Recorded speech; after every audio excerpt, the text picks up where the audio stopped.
Speaking of, hello. How is everyone today? Welcome to the Dragon Den.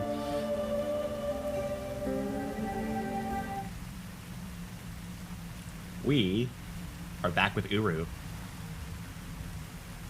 Your granddad got you in the gin and tonic with some mint leaves. Never had gin and tonic. I've heard a lot. I hear about it all the time. I really want to try it one of these days.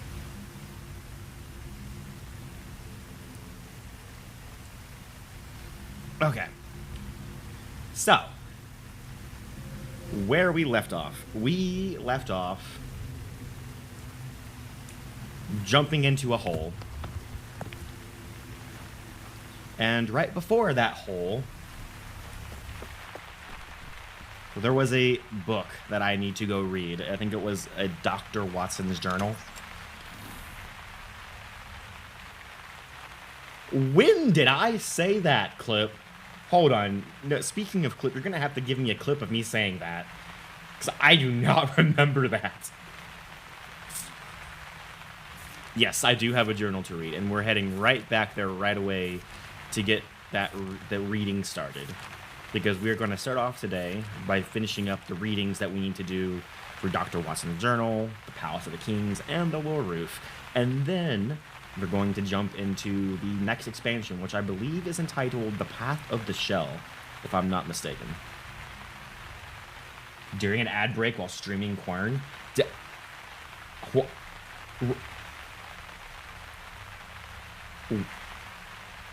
I must have been drunk that day too, because clearly I do not remember that.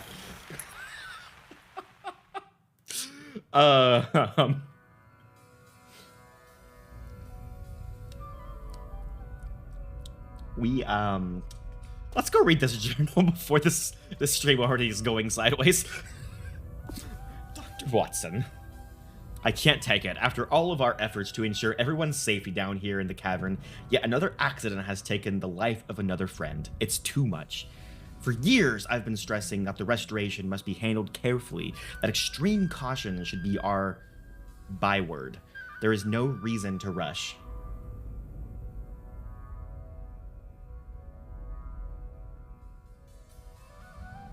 You didn't know about it until you watched back the VOD? Oh my god. I still have the raw footage of Quern, and now I'm like tempted to just scrub through the entirety of all 4 sessions of Quern. I don't even know how, I forget how many, just to find that and be like, oh my god, I actually did say that. Anyway, then recently the explorers began showing up despite our warnings, despite our statements that we're moving and working as quickly and as safely as we can. It wasn't fast enough for them. They just don't comprehend we've been working down here for over 10 years, yet they think they know better, that we can just approve areas more quickly. I have tried to impress upon them the importance of moving slowly, deliberately, carefully. My warnings seem to fall on deaf ears. Their enthusiasm is understandable. Their disregard for the safety of the people down here is not. Then Phil returned. He's been gone over a year. After he disappeared behind the door we were unable to open and enter chemo, we had worried about him, hoping he was still okay. It was great to have him back and know he was okay, but he was just as willing to risk his safety and disregard our precautions as the explorers. Now, just a few weeks after his return, he was in an unauthorized area today and was killed when a wall collapsed on him. This is referring to the guy that Douglas Sharper had taken his Relto book, so he didn't have a way to actually link out from the wall tumbling on top of him, if my organic memory serves me correctly. The accidents must be stopped. It started with Bronk being killed in an accident in one of our trips in 91, then the death of Elias in 93 because his deception with the restoration had caused him to neglect his health, then all of the needless injuries suffered by various restoration engineers over the years, and now the death of Phil. This is the final straw. It has to stop. I cannot bear the responsibility of the restoration any longer. The price is too high. I don't know where I'm going. I've been wandering the tunnels for days, no direction, no purpose, trying to clear my head. Nothing happy about this new year. I keep running over it in my head. I've been so committed to this project for so long, maybe I've been deluding myself about the truth. What if we've been wrong all along? What if Jeff's been right? Maybe the restoration should take a completely different direction. It's hard to imagine that I'm saying this. I'm still in denial that we've spent so many years of our lives heading in the wrong direction, but the very fact that I can even entertain that as a possibility means something. The restoration cannot continue as we had planned. It breaks my heart, but I know deep down it's true. So much time, so many plans, so much gone, so much. I still can't believe I'm even thinking this, but that's the way it has to be. Will the other restoration members understand? Maybe. The explorers won't, I'm sure. Can't be helped. The restoration can't continue after these events. But all that work, all the progress we were making, no words to describe how angry it makes me, even while knowing inside that this is how it must be. Such a waste. Is this a meta dialogue about how the UrU, the original UrU project was having to be shut down? No, there must be a way, something else we can do to continue the restoration and still ensure everyone's safety. Surely now that people have seen tragedy firsthand, they'll recognize how important our caution is. Depression. It won't work. We've tried that. Wait, depression won't work. You're right, depression won't work. It won't work. We've tried that for months. Even Phil's death won't change it. I realize now that Ikorus was right. He said that the city in the cavern should not be restored. I believed for years that his admonition? I don't know what that word is. A-D-M-O-N-I-T-I.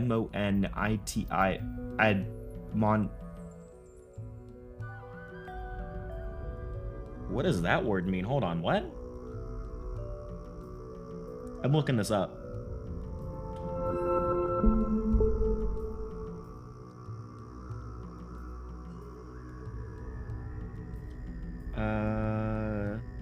Boop.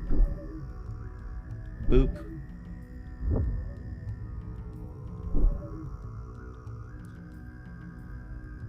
A-D-M-O-N. Oh, A-D-M-O-N. I-T-I-O-N.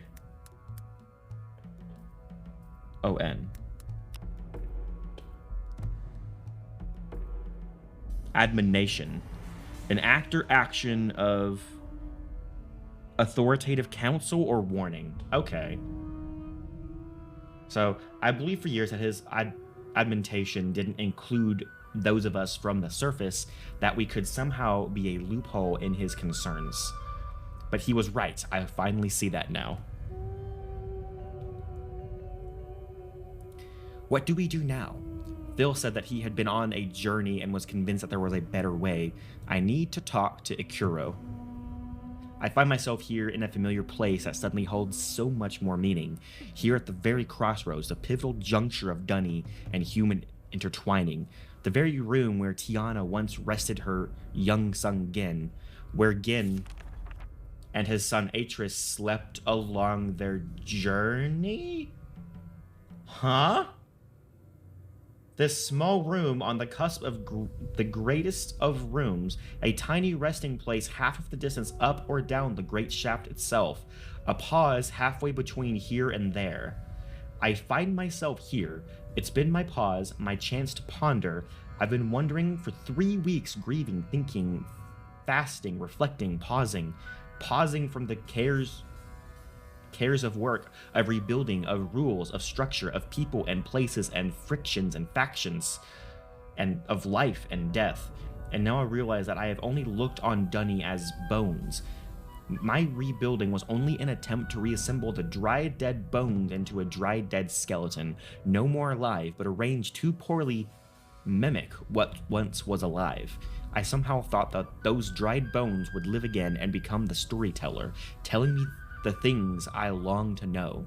I still long to know. I still feel a calling. I am meant to be part of Dunny somehow. I am drawn here because it holds an answer for me, but now I understand that I need more than a dead story from a pile of bones. I need a storyteller who lives. And so, here I am, small on the edge of a vast unknown. This place that seems so appropriate, I have come to a conclusion that goes against who I was, but fills me with life and hope. I will take a leap of faith. I need a new journey, the journey that Phil encouraged me to take for myself, a journey that is out of my control. I will jump into something and lose myself, take a journey to places unknown, whose end is not yet written. I will follow Yeesha's mysterious beckoning, somehow even writing it lifts my spirit.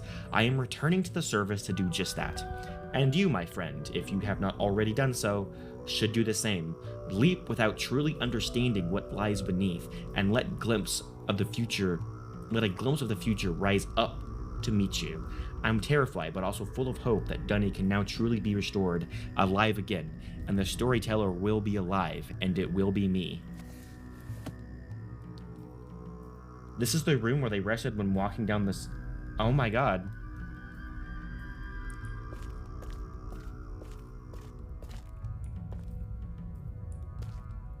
I can't put my key in there. We already got this page, right? Well, we do now. Another key machine?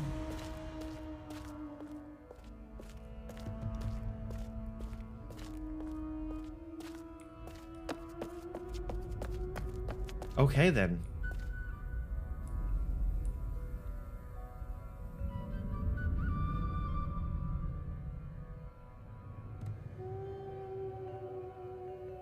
Wow.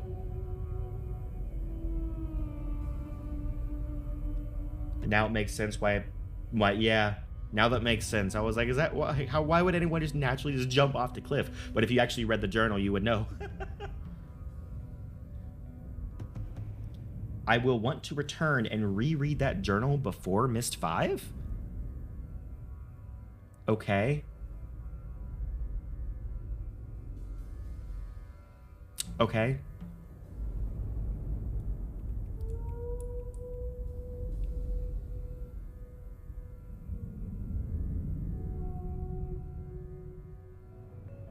Trying to get a glimpse of what's actually down there without actually just falling. It looks so... I want to go explore that. That looks so cool. Can I walk up and down this? Hold on. Oh my god, this is actually kind of scary with how... I have mentioned I'm scared of heights before, right?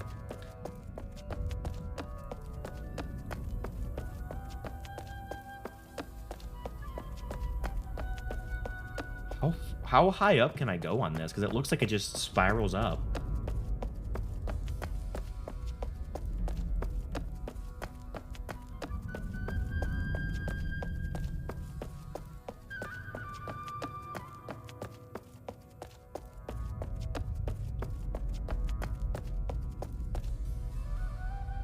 This shaft goes on for miles. Oh, hey, Parker. How you doing? Welcome in. The path is eventually broken. Okay. Well, if the path's broken, I guess there actually is only one thing we can do. Whee!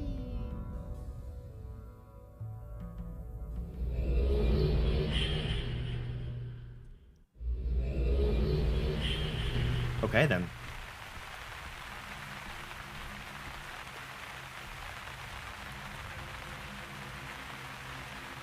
I didn't look at Yeesha's reward in my wardrobe. I didn't know I was going to get a reward from her. Hold on.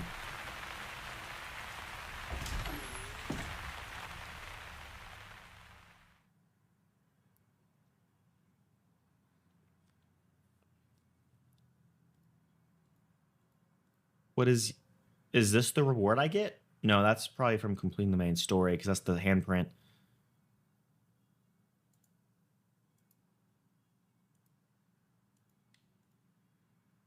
Oh, this is it?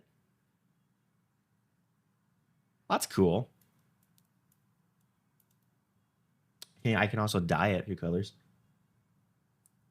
Oh, I got that. I did get that from the main story. Oh, okay. The height of the shaft is about 3 miles. Oh, that's impressive. It goes from the surface. It goes to the surface from close to the Dunny Cavern.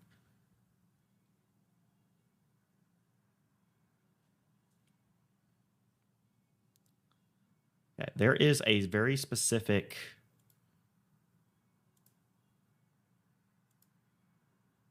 Do I not have it?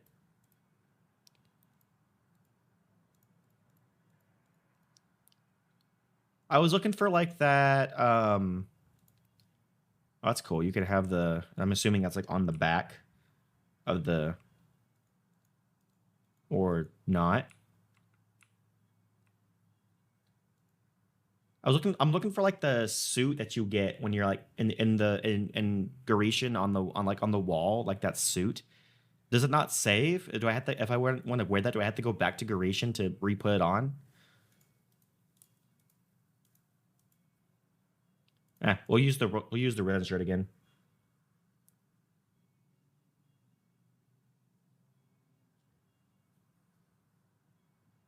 That's under the helmet does the entire suit. The death is probably impossible without the cavern being so uncomfortably hot.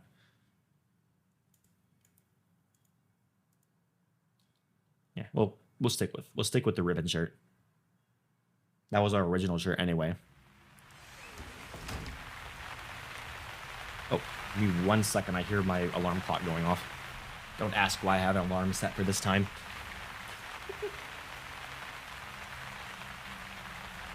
Okay, so let's head back to the Palace of the Kings now, and finish up reading about the history of the Dunny Kings.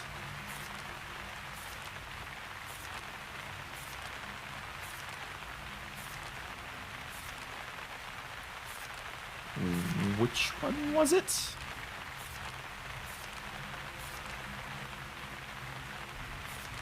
I don't think it was that one. It was this one. There we go. Keys. Okay. We got 4 books left to read. Oh, wait. The first one we need to read is actually on the lore roof. Well, let's head to the lore roof.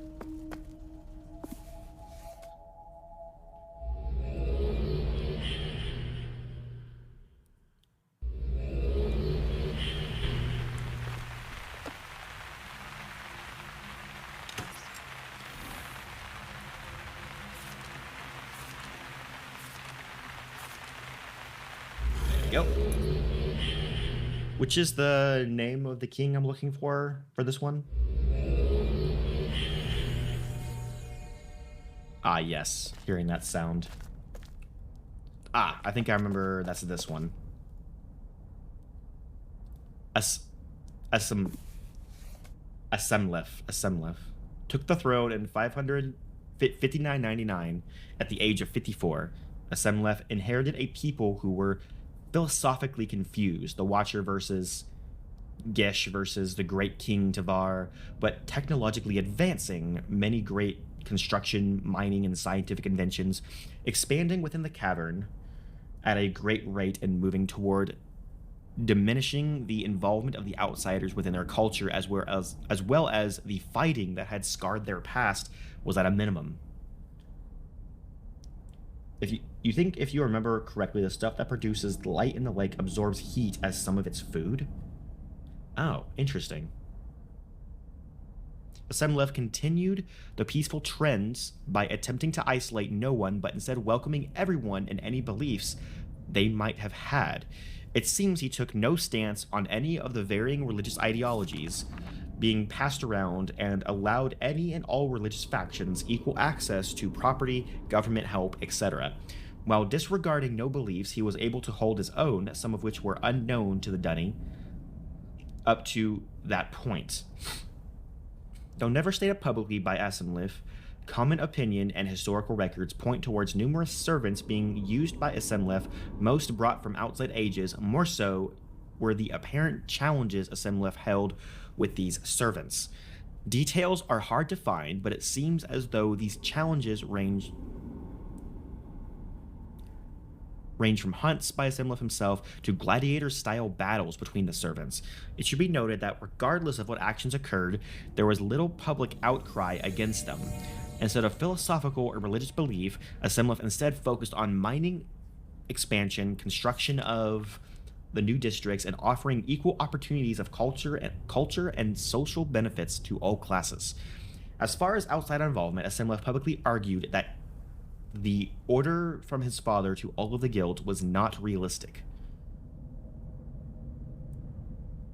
and that outside involvement would always be needed to some extent. Knowing the comment would anger some of the factions, he became the first king to publicly invite the more extreme factions, who wanted no outside involvement, to his palace for numerous talks on the issue. Though no decisions were made in the meetings themselves apparently calmed the factions and created a better overall feeling that the two could come to a decision in the future. Around the same time, two key writers from the Writers Guild left to join the writers of Yavo. Up to that point, the group, who believed it was their duty to write the perfect age, had been relatively small. Like the writers of Yavo, most of the popular factions or cults of the day focused on Yavo in one way or another. The old cults, such as the Tree and the Sacred Stone, had vanished for the most part, leaving way to disagreements in the beliefs of Yavo for the most part. Asimleth passed away in 6284 at the age of 339, leaving the throne to his third and youngest son. Worth mentioning, as the Writers of Yavo would eventually become one of the three largest sects in all of Dunny. After the Judgment Age, most of Dunny believed one would either end up in the Perfect Age or in Jacuz Age. Obviously, most wanted to live in the Perfect Age, but there were, of course, a variety of beliefs on how that was accomplished. Okay.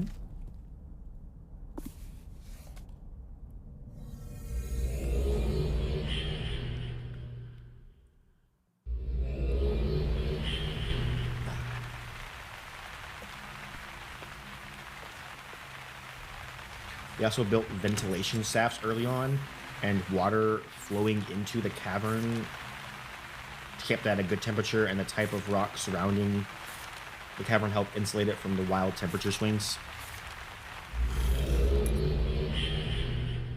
The manufacturing is actually like crazy impressive.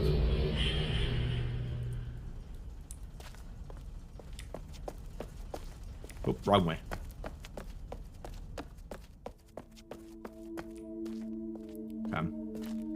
Then we have King Jaren.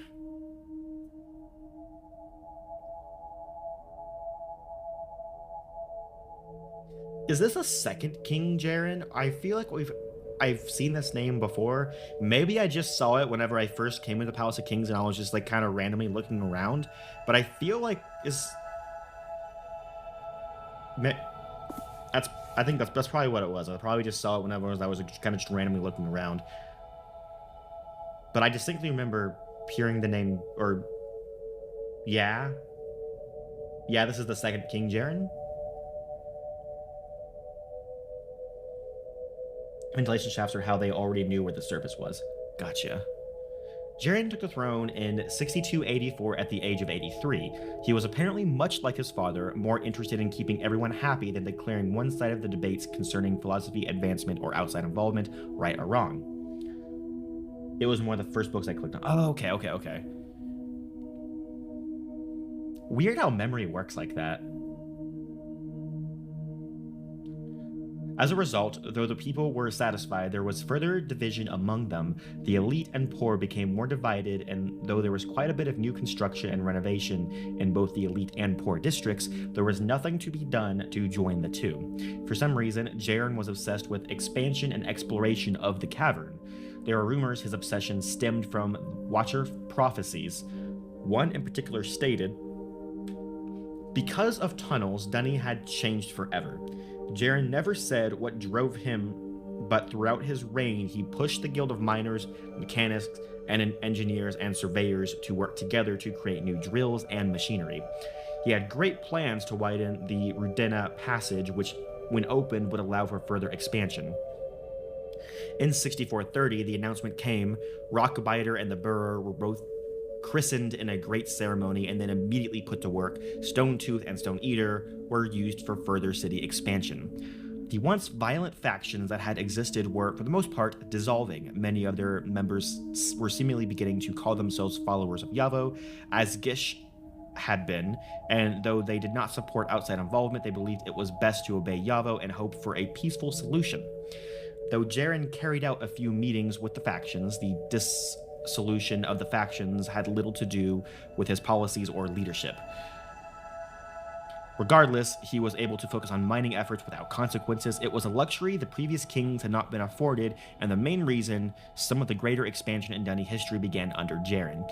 Jaren himself died in 6498 at the age of 297. Though he did see the completion of the expansion of the Rudina Passage, he never saw the new areas to which the passage led. He left the throne to his third son. Pretty, all things considered, a pretty calm and boring king run compared to some of the other ones we've read. King Rakuth took the throne in 6498 at the age of 56. Though young, he had two older brothers and a sister, with whom it was said he often consulted.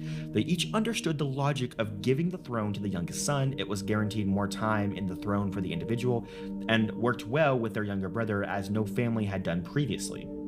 Rakuth's first major decision came in 6510, when a new cavern was found by expeditions led by Rockbiter and the Burrower.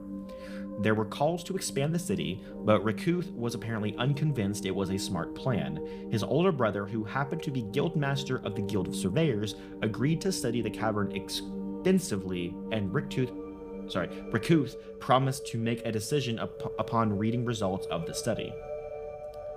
In the meantime, Rakuth married in 6556 to a woman named Yeesha. Her father was Grand Master of the Guild of Chemists and a strong believer in Gish and the fallacy of the Great King. Though Yeesha had some influence on Rakuth, he continued in the tradition of his father's, never publicly stating his views on philosophy. However, she had much more influence on the three sons that they would eventually have together. She had much more influence on the three sons that they would eventually have together, including the youngest, Kareth. It was her influence that would change Dunny forever. In 6601, extremely detailed reports, structural analysis, water supply, rock type, etc., came back informing Rakuth that the newly discovered cavern was habitable. It would be very expensive to build in. Rakuth made the decision, after conferring with his advisors, that Stonetooth, along with the new Rockbiter, should begin digging out more of the city proper into the cave wall for expansion, while Burr and the Stone Eater would continue to tunnel past the cavern. In 6676, Rakuth met with leaders to discuss the involvement of outsiders. Though there had been no major incidents for hundreds of years, it was still an issue to be discussed.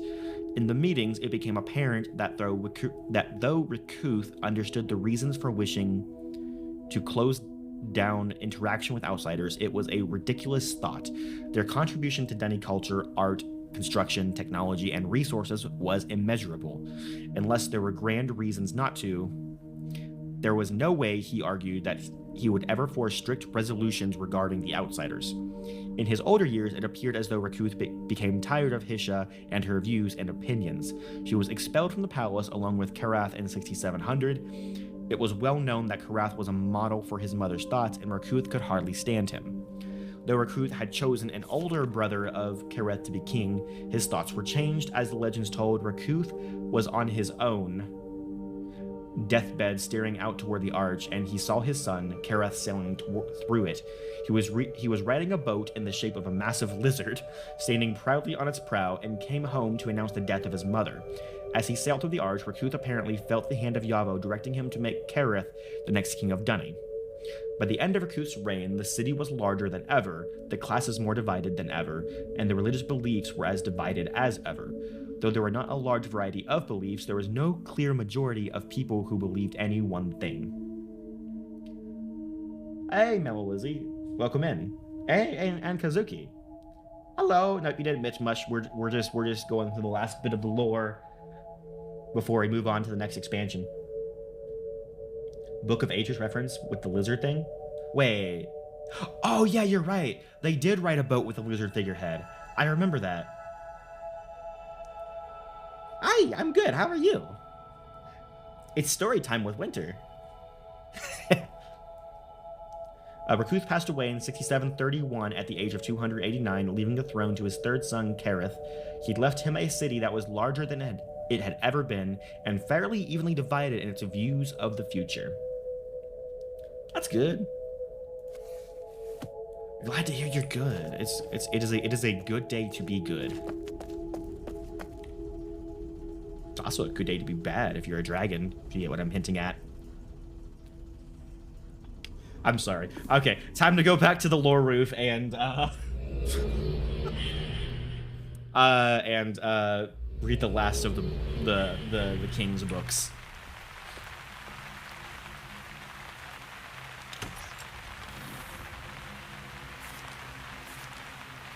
Which I know there's only one book left.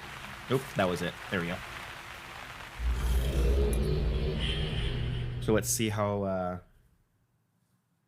Kareth, the big boy, Atris child hero? Atris child hero? King Kareth.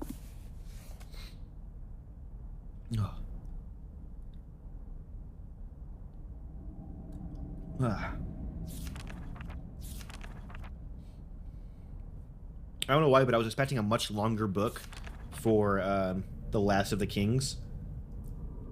Because you would think The Last of the Kings is going to be dealing with the fall. So I'm really curious about this one.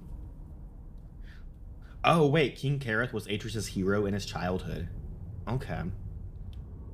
Took the throne in 6731 at the age of 54. Kareth is probably the most well-known name of all the kings, not because he was necessarily considered the best, but because he was the last. His name came to represent all of the kings in later years, including the renaming of the Arch of the Kings to the Arch of Kareth. His mother had raised him to follow the teachings of Gish, and by the time he took the throne, he was believed to be a wholehearted believer in the followers. Because of that, and with the experience of watching his father interact with his advisors, Kareth had decided from an early age that a king was no longer the correct way that Dunny should be led. Oh, maybe he didn't deal with the fall. At least, he argued, not until the true great king would come. The fact that Kareth, in a single reign, was able to convince his people that the way they would have ruled for thousands of years was wrong, should be considered nothing short of miraculous. Kareth carefully crafted his arguments on a benefit for the guilds more than anything else. After all, he argued, Dunny is the guilds. Let us be protected by their fortress and ruled by their wisdom. It was hard for the guilds not to support a proposal that removed the king from the highest authority and replaced him with the 5 lords that would be automatically chosen from the grand masters of the guilds. It gave all of the power of Dunny to the guilds, and there were only a few grand masters who seemed to disagree. There were few known as faithful followers of the Great King and Reenareef who had always supported the role of kings. Fortunately for Kareth, though his people believed a variety of different philosophical ideologies, only those who faithfully followed the original teachings of Reenareef and the Great King were disturbed at the thought of no king, and it was the majority of Dunny who no longer followed those beliefs but insisted those of Nemaya, Gish, the Watcher, and various others. As a result, it was a cultural impact that the public had to overcome and not a religious one.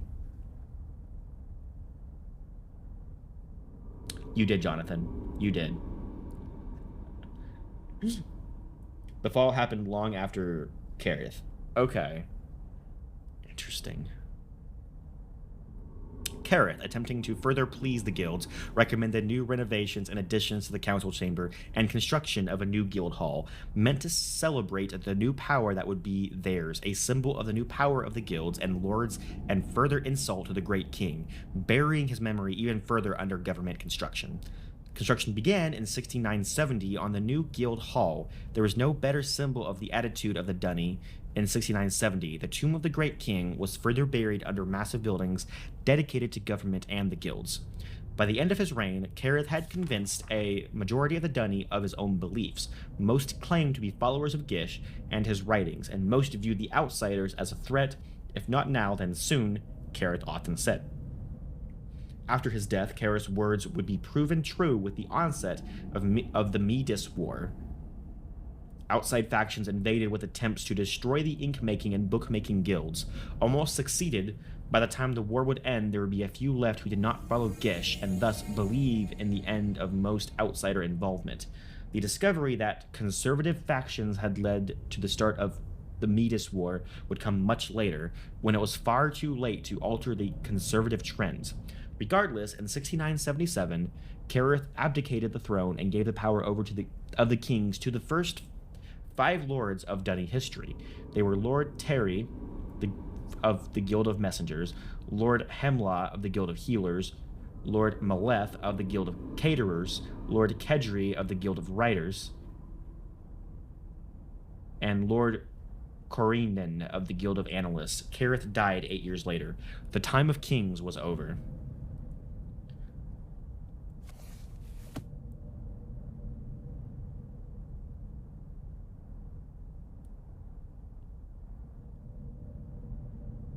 Don't make you get the the Flammenwerfer? What even is the Flammenwerfer? Now I'm curious. And then it continued on for like 3,000 more years until the fall. Well, that's fun. Okay, that is, I think, the entirety of the Allure of the Kings, the Palace of the Kings. Flammenwerfer is German for flamethrower? Oh no. Hey, wait, I can counter the flamethrower. The fall of Dunny won't happen until 2423 after Kareth abdicates. That many... Wow. Okay.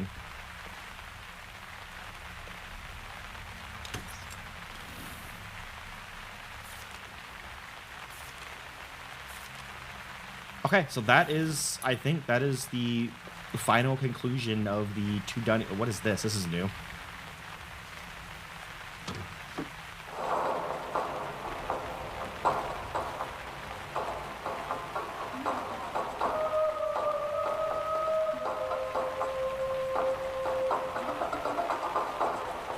It's music!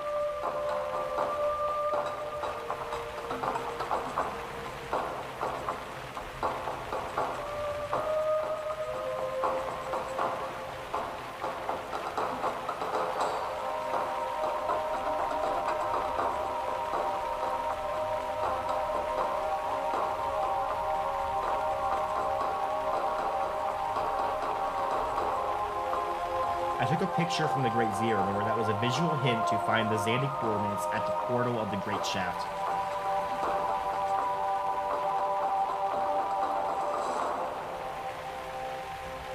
Or the Zandy coordinates and the portal to the Great Shaft. Wait, I took a picture from the Great Zero?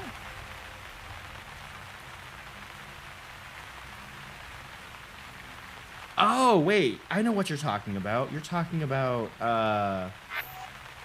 this picture that I... Oh, okay.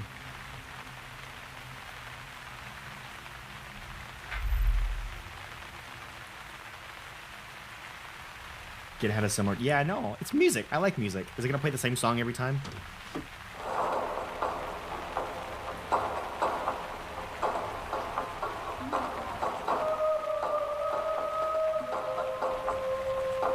I like it. Yeah, the Relto page added in the music box from Gin. Hell yeah. My Relto is looking so cool now. I love it.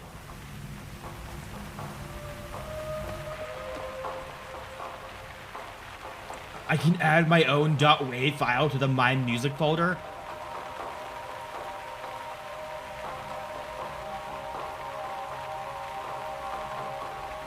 I have so many fun ideas what I could do with that. Oh my gosh. Okay. Anyway. Okay, so now we are about to begin, but only one. Damn. I was hoping like you could like randomize them. The Path of the Shell expansion, which I believe this book goes to.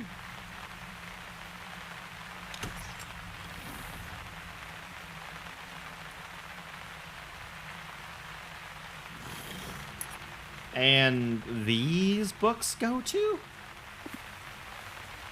What's interesting is like it's the same symbol from that picture. It's the same symbol from the teleporter that or the teleport spot that took me to the Great Shaft.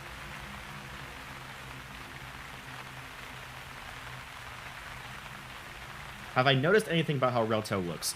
It's looking absolutely amazing. It's growing more and more stone structures are popping up around it. I'm turning it into my Dirk home away from home in the Myst universe.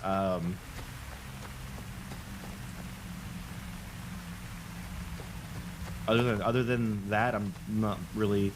There's a couple moons. Were those moons there before?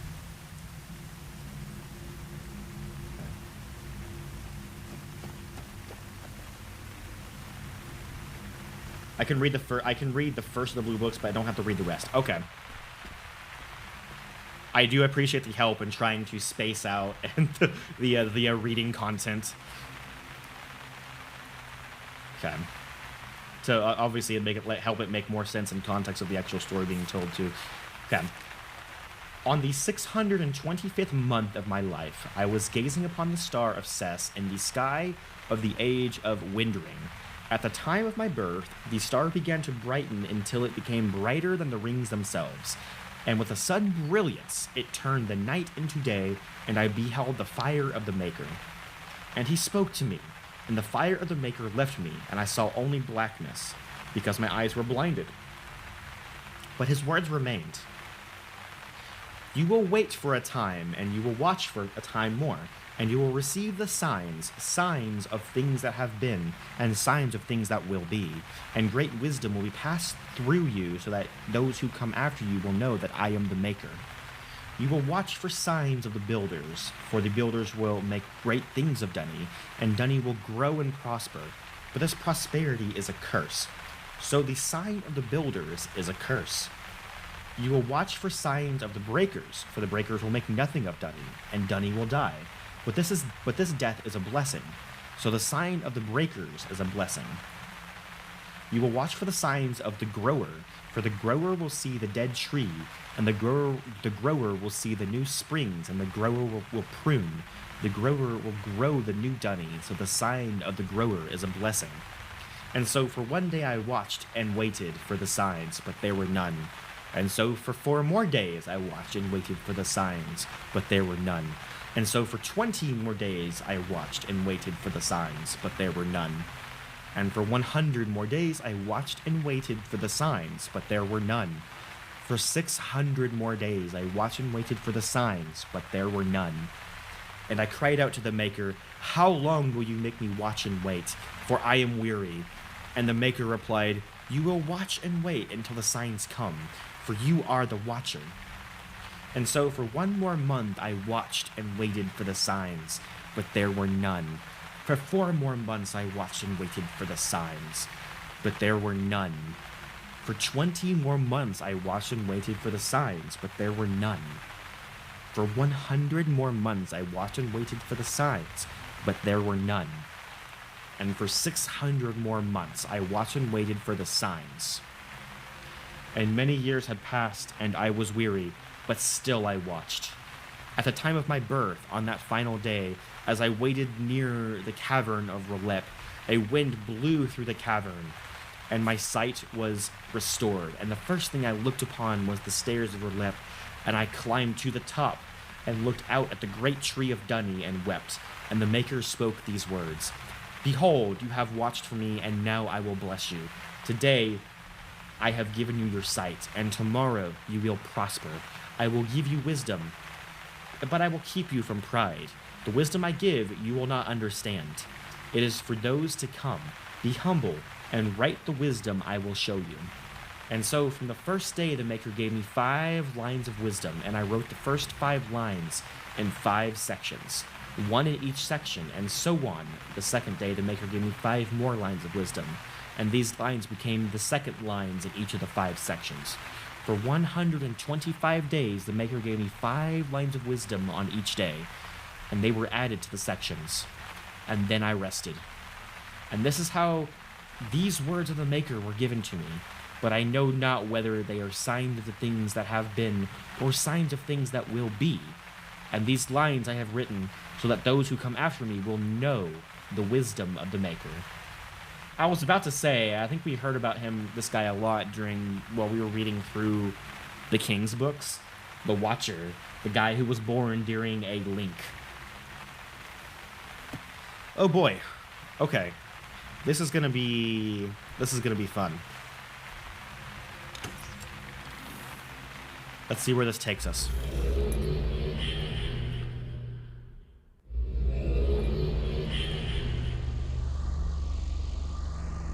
And the other 5 books you can see are the ones that have the words he wrote down. Okay. What am I looking at?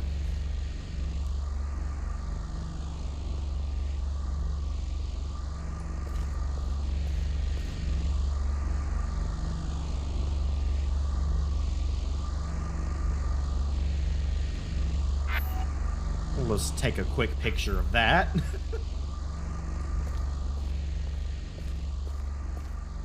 We're in Dunny, because I have coordinates.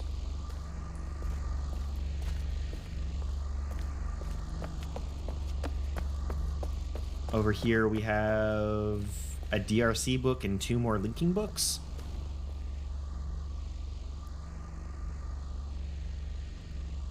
Okay.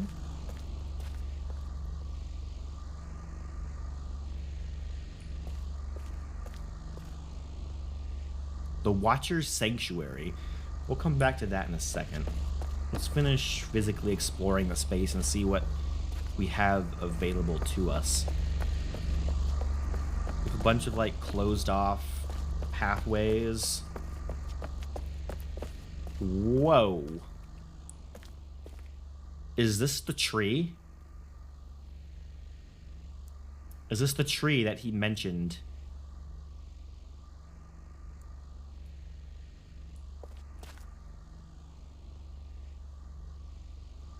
Okay.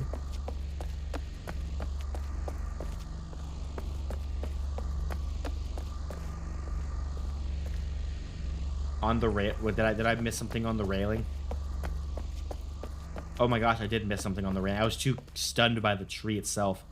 Oh, it's a tree shirt. Haha. I got a tree shirt now.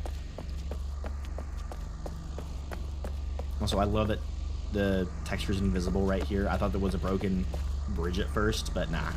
It's just invisible texture.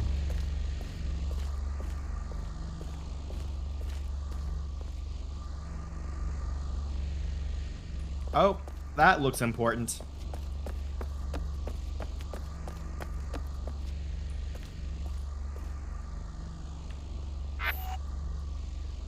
$189.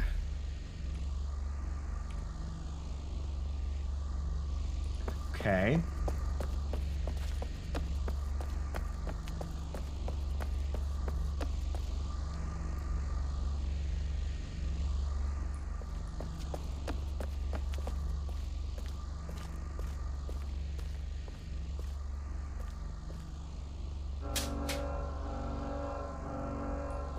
Oh, that doesn't sound good.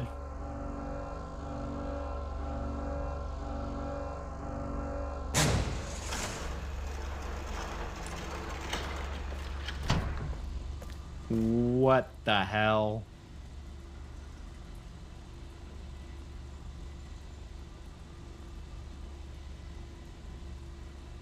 What am I looking at now? Oh no.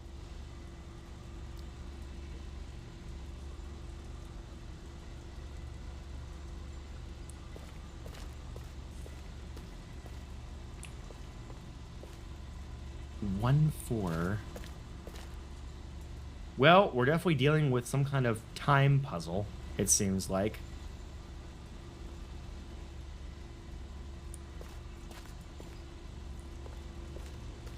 Do anything with... There's a lever here.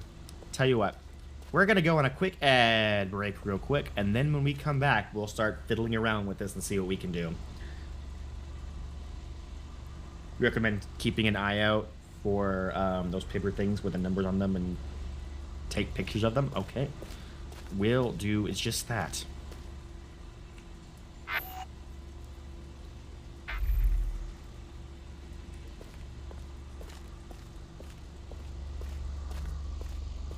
Okay. This feels like Myst. I'm excited. Like, don't get me wrong. I thoroughly enjoyed Tudunni. It was amazing to be able to actually like walk around and explore and read all the lore and get like so caught up in what Dunny actually is.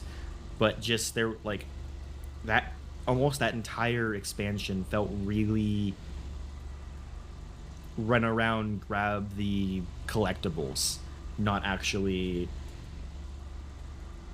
solving puzzles and putting together logical conclusions and stuff like that. This already just screams Myst. You walk into a room and you're just overwhelmed with like, what the hell does this contraption even do, and how do I manipulate it to get what I want? What do I even want right now? Tudunni expansion mainly is there to let you run around Dunny and read tons of lore. Yeah, which it was fun. I'm not saying it wasn't fun.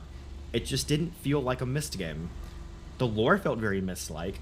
The actual gameplay didn't feel like a Myst game. This, before I even get into anything, just already feels much more in line with what I expect from a game in this franchise. You can link into a room, there's weird symbols everywhere, there's linking books off to the side, you have random pages with numbers thrown about them, but you have no idea what correlation they have. You walk into a room with mysterious siren sequence, and you're like, what does the siren sequence even mean? Then you walk into that room and you're greeted with giant clocks that you're like, I don't even know what I'm supposed to be doing with this yet. There's levers to fiddle around with. Ah, God, that's so Myst, and I freaking love it. Not to mention the giant tree off to the side that you're like, I have no idea what this, like, why is this tree important? I know it has something to do with, like, cultivating and regrowing Dunny, but, like, huh? Oh, God. Okay. I'm excited. This is gonna be a fun expansion. And you know what?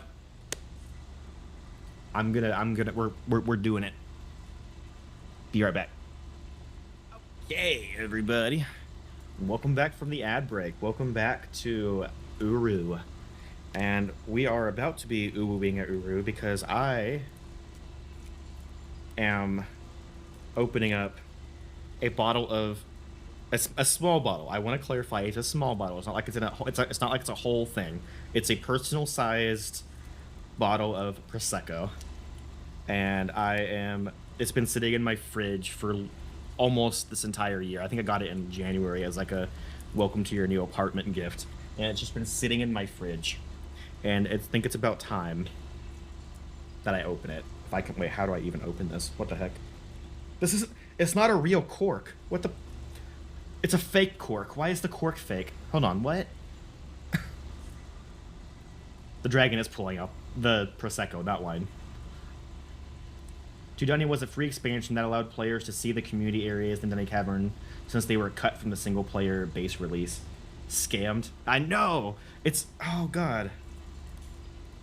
It's a freaking screw-on cap that's in the shape of a cork, but it's a cap. I am so mad. Oh, I am so mad at that. What? Just put a real cork in it. Oh my God, I wanted to have the fun of, like, popping a cork on stream. Damn. I actually got scammed from for me, what was a free Prosecco bottle. Anyway. Oh, that's good.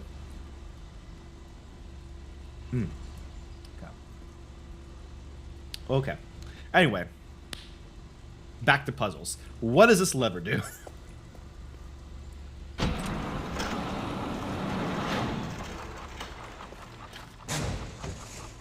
Starts a timer, closes the door.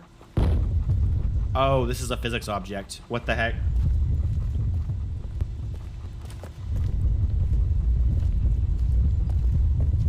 This isn't weird at all.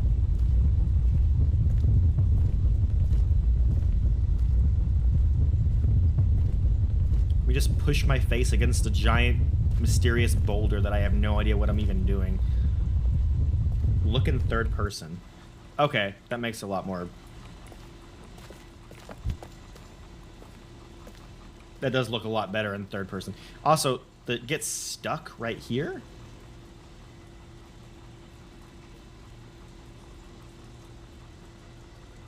I think that's the end. It looks like maybe the pathway curves off to the side, but I think that's actually the end.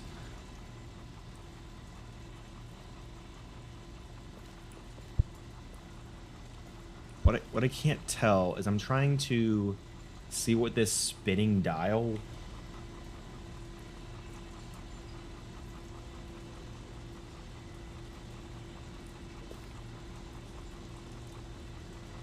I can't make out anything of importance on that spinning dial. It looks like there's like the circles, like almost like represent like colors from ribbon. And there's like a smiley face. There are 4 different symbols. Maybe those symbols are what I need to be paying attention to. There's like a smiley face symbol. There's like 2 boxes stacked on top of each other. There's a UFO abducting a cow. 2 more boxes stacked on top of each other. What do you mean it's already showing its effect? There's no way. I can put back alcohol before I show effect. Believe me. Like, this Prosecco bottle is really going to do nothing.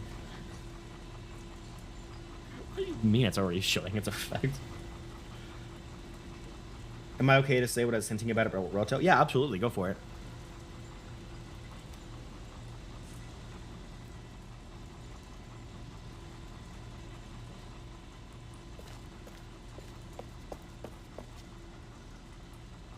Okay, you're stuck up here now. You're not rolling backwards. Is that a good thing?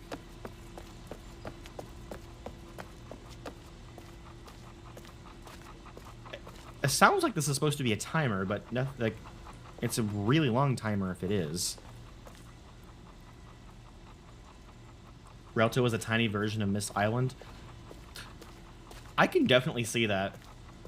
I think even there was like a hint about like Yeesha said she was struck, or there was some like note or journal somewhere where Yeesha said she even intentionally structured it to resemble Myst Island because that was like her family's original home.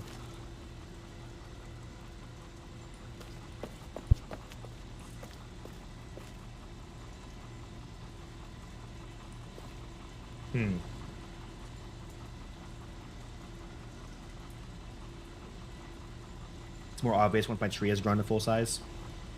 Yeah, and even place the library where it belongs, exactly. It is, actually, I remember that, because we saw the full-grown tree on Phil's Island whenever we went to Phil's Relto, and it wasn't the same place as the channel would.